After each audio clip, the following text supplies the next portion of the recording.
ধোঁয়াটে কুয়াশার চাদর মোড়ানো সকাল, পাহাড়ের বুক চিরে আঁকাবাঁকা রাস্তা, আর মাইলের পর মাইল সবুজ চা বাগানের স্নিগ্ধতা। বলছিলাম রূপালী প্রকৃতির দেশ সিলেটের কথা।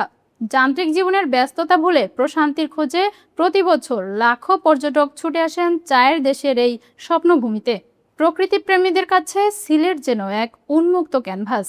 জাফলং, বিছানাকান্দি, সাদা পাথর কিংবা রাতারগুলের সোম্প ফরেস্ট, প্রতিটি জায়গারই রয়েছে নিজস্ব স্বতন্ত্র রূপ।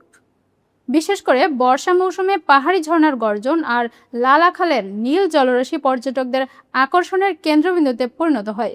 শুধু প্রাকৃতিক সৌন্দর্যই নয়, আধ্যাত্মিকতার এক পূর্ণভূমিও এই অঞ্চল। হজরত শাহজালাল রহমাতুল্লাহ ও হজরত শাহপরান রহমাতুল্লাহ এর মাজার জিয়ারতের উদ্দেশ্যে প্রতিদিন দেশ বিদেশ থেকে আসেন হাজারো পুণ্যার্থী, যা এই অঞ্চলের ধর্মীয়, পর্যটন ও অর্থনীতিকে করেছে সমৃদ্ধ। সিলেটের পর্যটনের আরেক বড় বিষয় এর হাওর সংস্কৃতি। বর্ষায় সুনামগঞ্জের টাঙ্গুয়ার হাওর কিংবা হাকালুকির বুক চিরে যখন নৌকা এগিয়ে চলে, তখন আকাশ আর পানির মিতালি এক অপার্থিব পরিবেশ তৈরি করে।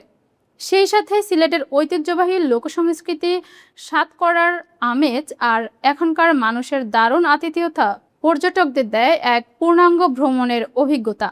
অর্থনৈতিক দৃষ্টিকোণ থেকেও সিলেটের পর্যটন খাত অত্যন্ত গুরুত্বপূর্ণ। এই শিল্পকে কেন্দ্র করে গড়ে উঠেছে বিশ্বমানের হোটেল, রিসোর্ট ও রেস্টুরেন্ট। তৈরি হয়েছে হাজারো মানুষের কর্মসংস্থান। পাশাপাশি প্রবাসী অধ্যুষিত অঞ্চল হওয়ায় প্রতি বছর প্রবাসীদের আগমন স্থানীয় অর্থনীতিতে যোগ করেছে নতুন গতি। তবে অপার এই সম্ভাবনার মাঝেও রয়ে গেছে কিছু সংকট। অনেক পর্যটন কেন্দ্রেই এখনও মানসম্মত স্যানিটেশন, পর্যাপ্ত নিরাপত্তা ও উন্নত ট্রাফিক ব্যবস্থাপনার অভাব রয়েছে। এছাড়া প্লাস্টিক দূষণ ও অপরিকল্পিত অবকাঠামো হুমকিতে ফেলেছে প্রকৃতির ভারসাম্যকে।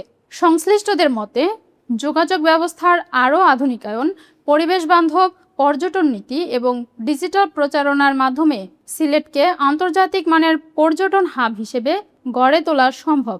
প্রকৃতি যেখানে নিজেই সেজে বসে আছে পর্যটকদের বরণ করতে, সেখানে একটু পরিকল্পিত উদ্যোগ নিলেই বৃহত্তর সিলেট হয়ে উঠতে পারে জাতীয় অর্থনীতির অন্যতম প্রধান চালিকা শক্তি।